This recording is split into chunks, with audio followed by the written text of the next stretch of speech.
नमस्कार, आप देख रहे हैं एमजी न्यूज। आपके साथ मैं नीला। शहर और आसपास की खबरों को लेकर हम हाजिर हैं। शुरू करेंगे प्रमुख खबरों से। झारखंड राज्य खाद्य असैनिक आपूर्ति निगम के मजदूर गए अनिश्चितकालीन हड़ताल पर। इनके हड़ताल पर जाने से हुआ अनाज का उठाव बंद। न्यूनतम वेतन, पीएफ, इंसेंटिव और ग्रेच्युटी की मांग को लेकर कर्मचारी हैं आंदोलन पर। समय पर वेतन नहीं मिलने का भी है आरोप। पत्र सूचना कार्यालय में पीआईबी के द्वारा एक दिवसीय क्षेत्रीय मीडिया कार्यशाला का किया गया आयोजन। विकासात्मक रिपोर्टिंग, सामाजिक अभिप्रेरक के रूप में मीडिया के दायित्व, मीडिया के समक्ष चुनौतियां तथा मीडिया कौशल उन्नयन जैसे विषयों पर हुई चर्चा। रेलवे ओवरब्रिज निर्माण को लेकर जुगसलय रेलवे फाटक के नजदीक रेलवे की जमीन को किया गया अतिक्रमण मुक्त। रेल प्रशासन की ओर से कई बार घर खाली करने का दिया गया था नोटिस। सुरक्षा के दृष्टिकोण से की गई थी भारी संख्या में पुलिस बल की तैनाती।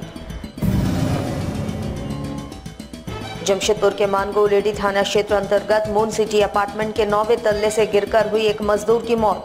मृतक भुयाडी छाया नगर का रहने वाला। काम बंद रहने के बावजूद मजदूर क्यों पहुंचा 9वें तल्ले पर, यह है जांच का विषय।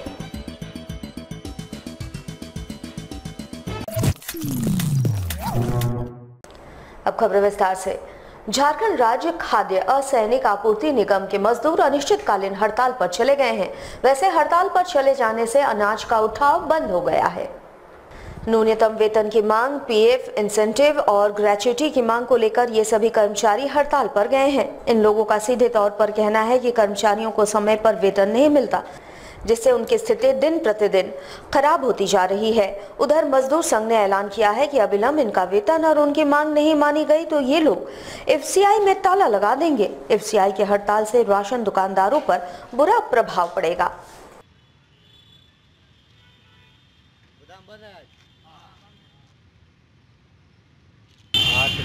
हम लोग का न्यूनतम राशि मिलना चाहिए और मेडिक्लेम होना चाहिए, प्लस पीएफ मिलना चाहिए और इंश्योरेंस, जीवन सुरक्षा बीमा होना चाहिए। अनिश्चितकाल हड़ताल पर रहेंगे। पत्र सूचना कार्यालय में पीआईबी के द्वारा एक दिवसीय क्षेत्रीय मीडिया कार्यशाला का आयोजन किया गया, जिसमें विकासात्मक रिपोर्टिंग, सामाजिक अभिप्रेरक के रूप में मीडिया के दायित्व, आज के संदर्भ में मीडिया के समक्ष नई चुनौतियां और मीडिया कौशल उन्नयन जैसे प्रमुख विषयों पर चर्चा की गई। इसके साथ ही स्थानीय मीडिया के संदर्भ में सूचनाओं के अभाव को बेहतर और प्रभावी बनाने के लिए समुचित सामंजस्य स्थापित करने का प्रयास किया गया। इस कार्यक्रम के जरिए पीआईबी के क्षेत्रीय कार्यालयों और जिला और उप जिला स्तरों पर कार्य कर रहे पत्रकारों के बीच सीधा संबंध स्थापित किया जाए, जिससे जिला और उप जिला स्तर पर कार्य कर रहे पत्रकारों को ईमेल आईडी और टेलीफोन नंबरों को डाटा तैयार करने में पीआईबी को मदद मिलेगी, जिससे पीआईबी द्वारा जारी रिलीजों को उन तक सीधा भेजा जा सकेगा और संबंधित विषयों पर उनके फीडबैक प्राप्त किए जा सकेंगे। इस एक दिवसीय कार्यशाला को 2 सत्रों में बांटा गया, उद्घाटन सत्र और तकनीकी सत्र।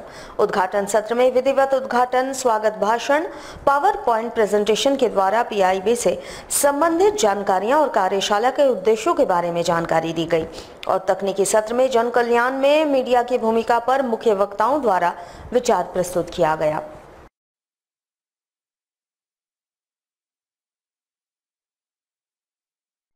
पे चर्चा करने जाएंगे तो एक तो है कि सार्थक बहस और फीडबैक जो है वो हम लोग नहीं ले पाएंगे, जो कि बहुत जरूरी है इस कार्यशाला आयोजित करने के पीछे। और दूसरा है कि हम जो बातें रखना चाहते हैं वो भी बहुत विस्तार से नहीं रख पाएंगे। इसीलिए 4 महत्वपूर्ण योजनाओं की सूची बनाई गई है, जिसमें पहला जो है वो आयुष्मान भारत, नए भारत के निर्माण में किसान भाइयों के आय को दुगनी करने का लक्ष्य जो 2022 तक रखा गया है, उस पर चर्चा।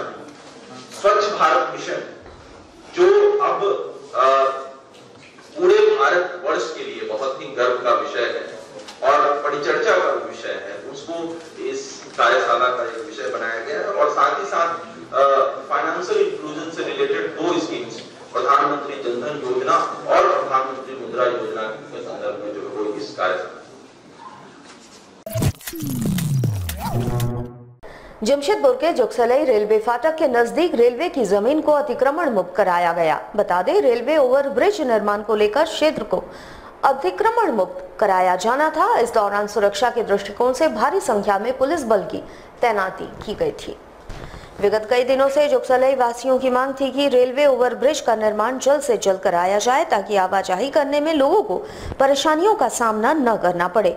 इसे ध्यान में रखते हुए जिले के सांसद के पहल से ये कार्य अब तीव्र गति से चल रहा है। इस दौरान रेलवे की जमीन पर बसे लोगों को लगभग 5 बार रेल प्रशासन के द्वारा घर खाली करने की नोटिस दी गई ताकि रेलवे ओवरब्रिज के लिए जितनी जमीन की जरूरत है वो जमीन मुहैया कराई जा सके। बता दें, विगत 60 से 70 वर्षों से उक्त रेलवे की जमीन पर स्थानीय लोग निवास कर रहे थे। जहांपुर में जमीन खाली नहीं कराने के लिए क्षेत्रवासियों द्वारा विरोध प्रदर्शन भी किया गया था, पर कार्य प्रगति के आगे अतिक्रमणकारियों का विरोध टिक नहीं पाया। अंततः उन्हें रेलवे की जमीन खाली करनी ही पड़ी और बड़े बड़े भवनों को भी ध्वस्त कर दिया गया। इस दौरान सुरक्षा के दृष्टिकोण से भारी मात्रा में जिला पुलिस के जवान, आरपीएफ के जवान शामिल थे, जहां जिला प्रशासन के वरीय पदाधिकारी समेत रेलवे के भी पदाधिकारी शामिल थे ताकि किसी भी स्थिति से निपटा जा सके।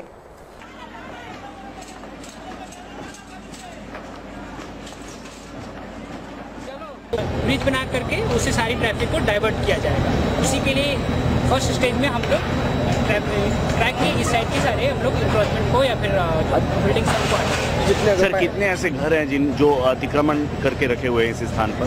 कुछ अतिक्रमण है, कुछ ओल्ड लीज है, तो सभी को अतिक्रमण नहीं कर सकता। कुछ ऐसे दुकान है जो कि पहले लीज पे थे और उनकी लीज खत्म हो चुकी है, पर उन सब कंप्लीट स्टेज में आई थिंक अराउंड 60 के आसपास है। उनको पहले ही मार्क कर लिया गया है, अभी उसको डेमोलिश किया जा रहा है। और जो लीज पर है उनको मौका दिया गया है? नहीं, वो उनकी लीज पहले ही खत्म हो चुकी है। They have already approach civil courts और अदर हायर कोर्ट, और उसके बाद वो सारी चीज़ें रिजेक्ट भी हो चुकी थी, तो वो सारी चीज़ें भी अभी लीज होल्डर कितने थे सर? लीज होल्डर कितने थे इसमें? आई थिंक 50 थे, मुझे एग्जैक्ट संख्या, हाँ एग्जैक्ट संख्या मुझे याद है। पहले लोग पहले सूचित किया गया था क्या? हाँ, पहले सूचित किया गया था। सभी पहले नोटिस वगैरह सारी चीज़ें मिल चुकी थी और 3 दिनों से यहाँ अनाउंसमेंट भी हो रहा था। सारे बिल्डिंग को पहले से मार्क कर दिया गया था। मैक्सिमम लोग, अगर आप पीछे जा करके देखें तो मैक्सिमम लोगों ने सारा सामान खाली भी कर दिया था, तो बच गया उसको खाली कर दिया। आज तक पूरा कंप्लीट हो जाएगा? आज पूरा कंप्लीट हो जाएगा कि देखते हैं कहाँ तक हो पाता है। कोशिश तो हमारी यही है। आज आरओबी के लिए जो रोड बनना है उसका टेंडर वगैरह हो चुका है? हाँ, सारा दोनों साइड का हो चुका है? दोनों साइड। खबरों में वक्त तो चला है एक छोटे से ब्रेक का। बने रहिए एएमजी न्यूज के साथ। बेटी घर की लक्ष्मी, सपने करे साकार। सुकन्या समृद्धि योजना, लाभ ले जब परिवार। सुकन्या समृद्धि योजना बेटियों के लिए शुरू की गई एक विशेष योजना है, जिसका मकसद है बेटियों की उच्च शिक्षा और शादी में आने वाले आर्थिक संकटों से निजात दिलाना। इसके लिए आपको सिर्फ इतना करना है कि बैंक या पोस्ट ऑफिस में अपने बेटियों के नाम एक खाता खुलवाकर उसमें एक निश्चित राशि 14 वर्षों तक जमा करानी है, जिस पर आपको मिलता है 9.2% का ब्याज। इतना ही नहीं, इस योजना से मिलने वाली राशि पूरी तरह से कर मुक्त है। बेटियां बेटों से कम नहीं, बेटियां समृद्धि की प्रतीक हैं। ज्यादा जानकारी के लिए बैंक या पोस्ट ऑफिस से संपर्क करें।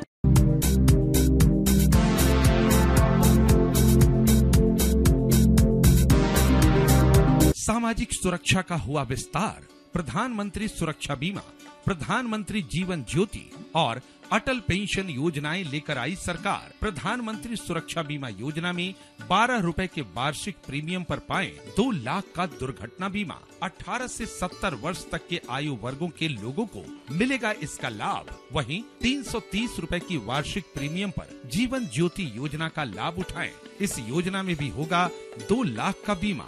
18 से 50 वर्ष तक के आयु वर्गों के लोग बीमा कराएं। अटल पेंशन योजना में है खास बात, जब आप होंगे 60 साल के तो निर्धारित जमा राशि में से मिलने लगेगी पेंशन। उम्र की सीमा है 18 से 40 वर्ष तक।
ब्रेक के बाद हम फिर हाजिर हैं।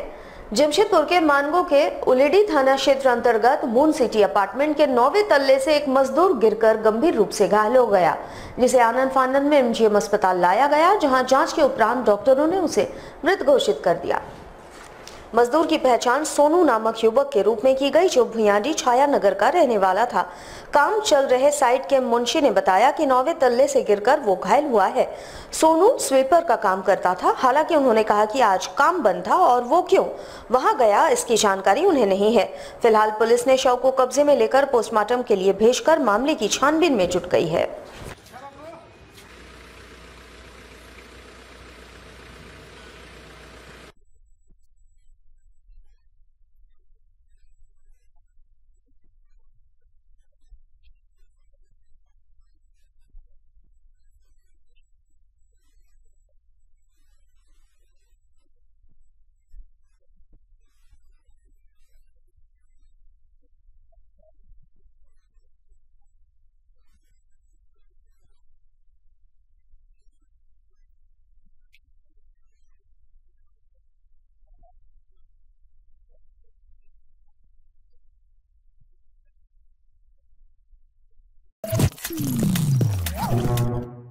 कोल्हान का सबसे बड़ा सरकारी अस्पताल एमजीएम है और इस अस्पताल की चिकित्सा व्यवस्था चरमरा गई है। इस अस्पताल के आउटसोर्सिंग कर्मचारी अनिश्चितकालीन हड़ताल पर चले गए हैं। उधर हड़ताल पर चले जाने के बाद मरीजों को काफी परेशानियों का सामना करना पड़ रहा है। ना तो समय पर किसी को दवा मिल रही है और ना ही सलाइन चढ़ाया जा रहा है। यहां तक कि अस्पताल में गंदगी का अंबार लग गया है। अगर यही हाल रहा तो वो दिन दूर नहीं कि अस्पताल के मरीज इलाज के अभाव में तो मरेंगे ही, गंदगी से नई बीमारी की चपेट में भी आ जाएंगे। इन कर्मचारियों की डिमांड है कि मानदेय बढ़ाई जाए, समय पर वेतन दी जाए और पीएफ और ग्रेच्युटी की सुविधा उन्हें दी जाए।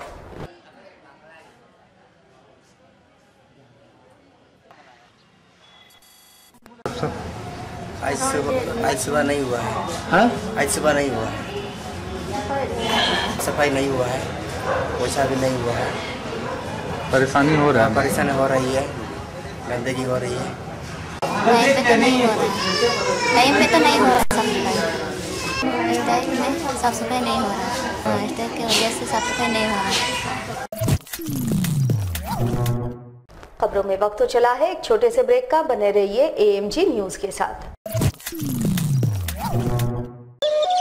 मेरी पढ़ाई और शादी की चिंता छोड़ो, क्योंकि हमारी पढ़ाई और शादी की फिक्र रघुवर सरकार की कई योजनाओं ने दूर कर दी है। और अब रही तुम्हारी बात, कुछ पता है सरकार ने किसानों के लिए क्या किया है? क्या किया है सरकार ने? सरकार ने फसल बीमा योजना शुरू की है। फसल बीमा योजना? हाँ, फसल बीमा योजना। इसमें रबी की फसल पर मात्र 1.5%, खरीफ पर 2%, बागवानी पर 5% और तिलहन पर 1.5% तक की प्रीमियम दो और बाकी की राशि राज्य व केंद्र सरकार देगी। और हाँ, एक बात ध्यान रखें, यह सभी किसानों के लिए है, चाहे वो बटाई पर खेती करता हो या उनका खुद का खेती का कारोबार हो। हम करेंगे खेती, लाभ लेंगे फसल बीमा का। जब सरकार है हमारे साथ तो फिर क्या कष्ट जिंदगी का। अरे गौरी जल्दी करो। आई पापा आई। पापा बेटा ठीक से रहना। हाँ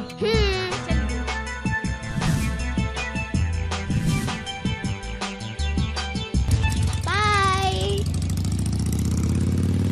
मेरे मम्मी पापा जब भी बाइक से बाहर जाते हैं वो दोनों हेलमेट जरूर लगाते हैं। क्या आप भी ऐसा करते हैं? अगर नहीं तो आज से ही हेलमेट पहने, क्योंकि आपकी जिंदगी आपके अपनों के लिए अनमोल है।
ब्रेक के बाद हम फिर हाजिर हैं। पूर्वी सिंहभूम जिले के पटमदा इलाके के किसानों को अब कोल्ड स्टोरेज की कमी सता रही है। इनके द्वारा जो भी सब्जियां उगाई जा रही है उसे औने पौने दामों पर वे बेचने को मजबूर है। इस कारण से उन्हें काफी नुकसान का भी सामना करना पड़ रहा है। वैसे इन क्षेत्रों के किसानों को खेती के लिए भरपूर पानी उपलब्ध नहीं हो रही है, जिस कारण उन्हें कम पानी में होने वाले फसलों की खेती करनी पड़ रही है। इन दिनों यहाँ के किसानों के द्वारा कम पानी में होने वाले टमाटर, खीरा, मूली आदि की खेती करनी पड़ रही है और इसकी फसल भी अच्छी हो रही है, लेकिन कोल्ड स्टोरेज नहीं रहने के कारण इन्हें औने पौने दामों में बेचना पड़ रहा है। किसानों के अनुसार अगर उनके लिए कोल्ड स्टोरेज की सुविधा सरकार की तरफ से उपलब्ध होती तो उसका इस्तेमाल कर वे अपनी फसल का अच्छा मुनाफा कमा सकते थे और इससे उनकी जीवन शैली में भी बदलाव आता।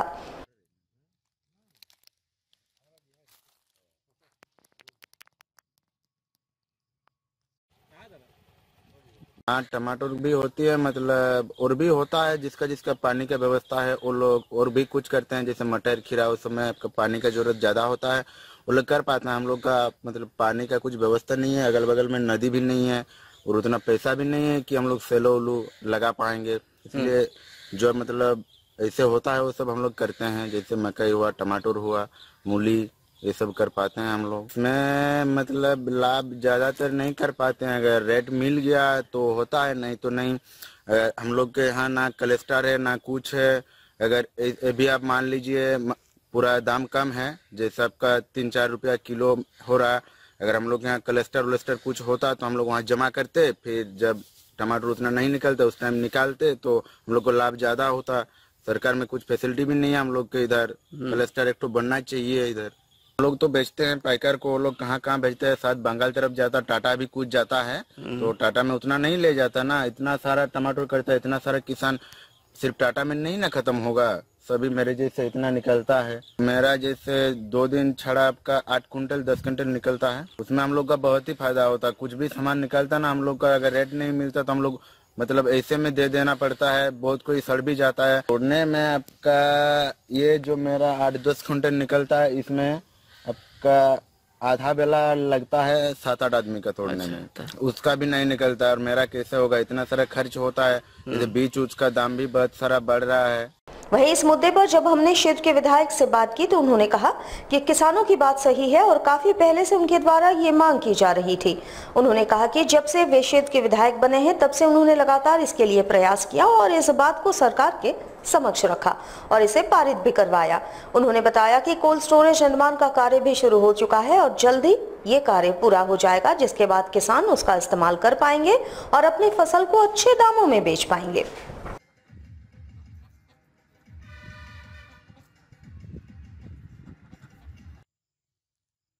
किसानों का मांग जायज है और उनका, मैं जब से विधायक बना हूं तब से पटमदा क्षेत्र में कोल्ड स्टोरेज के निर्माण के लिए काफ़ी प्रयास किया, संघर्ष किया और जिसके बदौलत पटमदा में कोल्ड स्टोरेज का निर्माण कार्य चालू है। सरकार ने योजना का स्वीकृति दे चुकी है।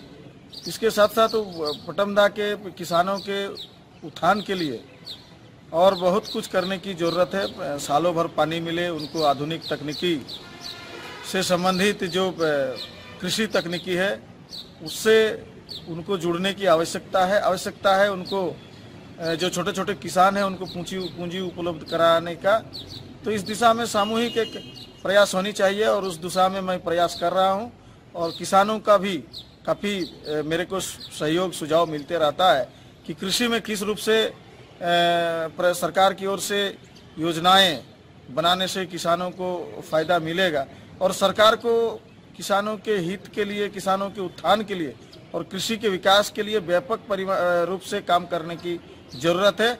और सरकार को फिर से मैं लिखित रूप से अवगत कराऊंगा कि ताकि पटमदा के जो किसान हैं, किसानों का जीवन स्तर में आमूलचूल परिवर्तन लाया जा सके। जमशेदपुर के परसोडी थाना अंतर्गत नामोटोला की रहने वाली एक 15 वर्षीय नाबालिग के साथ उसके मुंह बोले मामा ने दुष्कर्म किया। इधर घटना के बाद दुष्कर्मी मामा फरार है।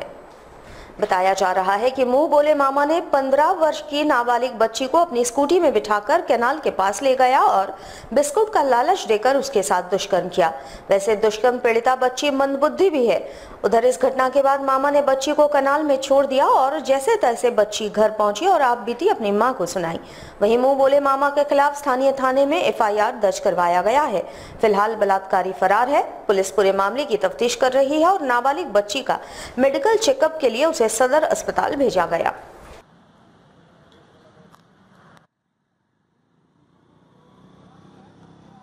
आलूबनी नामोटोला से एक मंदबुद्धि बच्ची है 15 साल की, उसकी मां के द्वारा सूचना दिया गया कि उसकी मंदबुद्धि बच्ची के साथ उसके दूर के भाई जो उसका मामा लगता है वो कैनाल तरफ ले जाकर के दुष्कर्म किया है। इसका हम लोग उसके मां के बयान पर हम लोग एक केस कर रहे हैं उसको और इस संबंध में आवश्यक कार्रवाई की जाएगी। मामा अभी गिरफ्तार है या फरार? नहीं, मामा की गिरफ्तारी नहीं है, हम लोग प्रयासरत हैं इसमें, हम लोग से गिरफ्तारी करेंगे। खबरों में वक्त तो चला है एक छोटे से ब्रेक का। बने रहिए AMG न्यूज के साथ।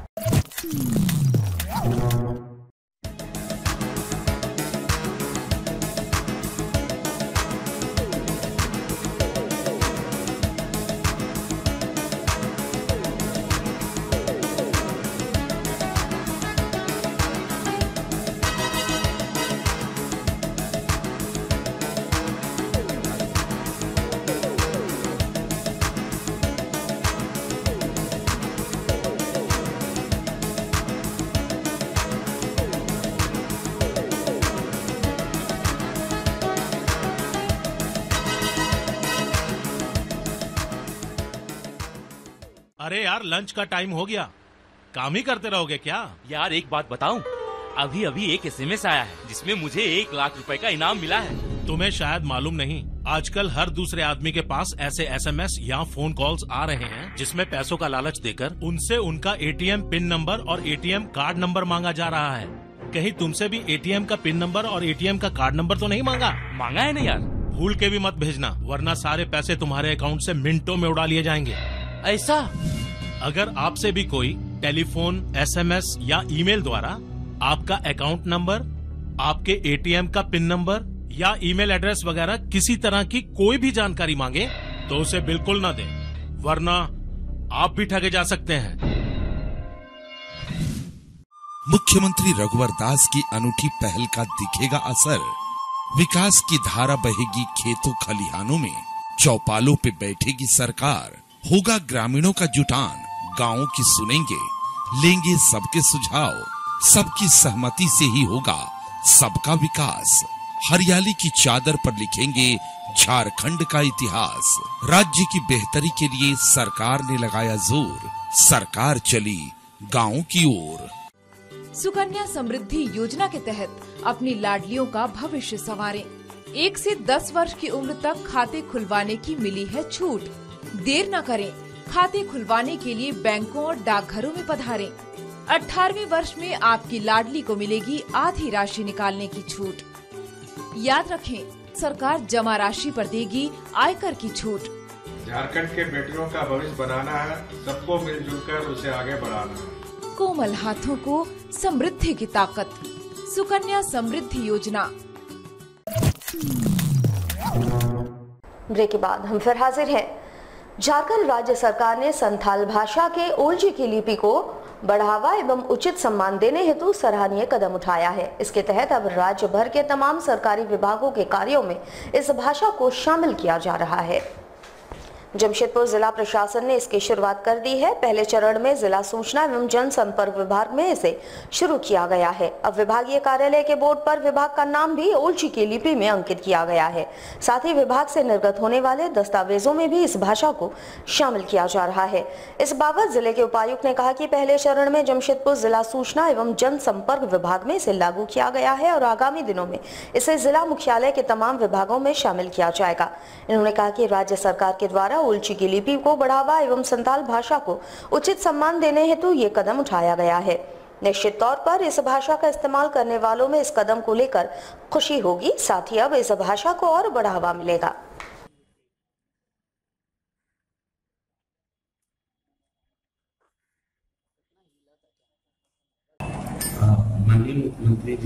जो दिशा निर्देश है यही है कि सभी सरकारी कार्यालयों में ओएलजी की लिपि में सरकारी कार्यालयों के नाम सूचनाएं जो है वो दर्ज हों। इसे देखते हुए जिला प्रशासन ने इसकी शुरुआत की है।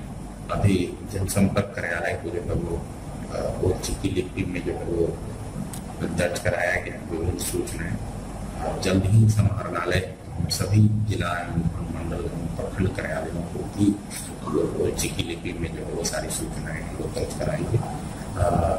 निश्चित रूप से ये झारखंड की जो सामाजिक संस्कृति है उसको अवगत करने वाला होगा और खास तौर पे जो हमारे संथाल भाई बहन हैं वो अगर किसी कार्यालय में आते हैं तो उनको काफी ज्यादा सुविधा होगी और संथाली भाषा जो है उसको भी काफी पहचान मिलेगी और उनके ऑफिशियल उपयोग को लेकर के बढ़ावा देने को लेकर के सरकार ने ये निर्देश दिया है और उसको क्रियान्वयन में जिला प्रशासन पूरी तरह से लागू।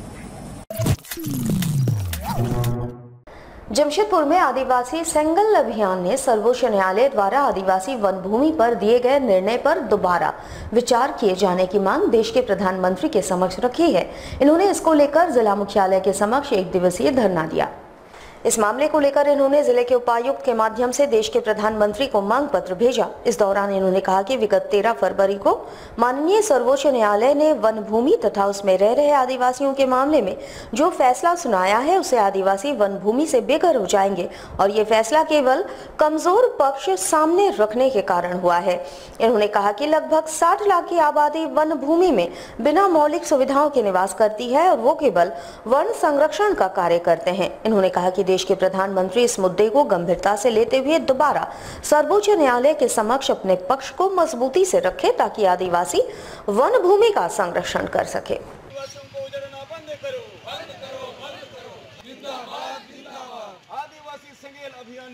पूरे भारत के 5 राज्य के सभी जिला मुख्यालयों में धरना प्रदर्शन किया जा रहा है क्योंकि विगत 13 फरवरी 2019 को माननीय सुप्रीम कोर्ट के द्वारा भारत के वन भूमि में बसे आदिवासियों को उजड़ने का जो फरमान जारी किया है, हम झारखंड दिसोम पार्टी और आदिवासी सेंगल अभियान से मांग करते हैं और आज डीसी महोदय को हम ज्ञापन देने जा रहे हैं भारत के प्रधानमंत्री नाम कि भारत के आदिवासियों जो वन भूमि में बसे हैं उनको अधिकार दिया जाए, उनको ना हटा दिया जाए, अन्यथा भारत में आदिवासी मारे जाएंगे। वन अधिकार कानून 2006 जो है भारत में लागू है और 5वीं अनुसूची 6वीं अनुसूची भी लागू है। अर्थात भारत सरकार या सुप्रीम कोर्ट यदि यहाँ से आदिवासियों को उजाड़ेंगे तो ये आदिवासी मारे जाएंगे और ये लगभग 60 लाख आदिवासी जो है विस्थापित हो जाएंगे। हमारे साथ लगातार जुड़े रहने के लिए आप हमें YouTube पर जरूर सब्सक्राइब करें। अगर आपके पास कोई सूचना या समाचार हो या फिर आप हमारे न्यूज चैनल में विज्ञापन देना चाह रहे हो तो हमारे स्क्रीन पर चल रहे इस नंबर पर हमारे साथ जरूर संपर्क करें। आज के लिए बस इतना ही। कल आपसे फिर मिलेंगे कुछ नई खबरों के साथ। तब तक के लिए MG न्यूज की पूरी टीम को दीजिए इजाजत। नमस्कार।